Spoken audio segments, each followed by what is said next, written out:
Yun guys, so nandito kami. Gabing-gabi na. Ano oras na tayo, Well? 7:30. So gabi na. So yun, andito kami sa Sitio Libho, Barangay Santo Niño, Parañaque. Kaya si Brother Well. So ito yung piso wifi namin. So nagka-problema siya board, no? Naano siya, nabasa. So nag-moist, nag-short yung board niya. In short, nasira talaga yung board, nangalawang. So ingatan po natin sa tubig. Yung bendo kasi gawa sa kahoy yan, so hindi siya waterproof. Yung antena pwede mabasa, wag lang po yung ating bendo. So yun, so hindi siya covered ng warranty, na nakakalungkot, no? Pero wala, talagang nandyan na nangyari na po yun.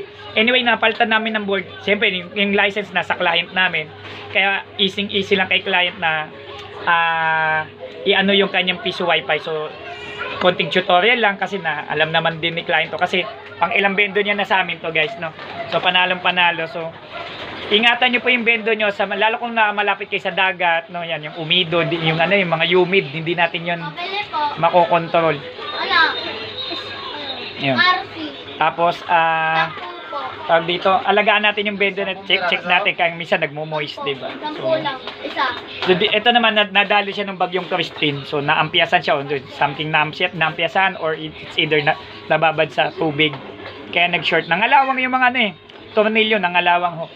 So maraming salamat po sa mga naging client ko kanina from Sir Decatoria ng Ternate, Cavite.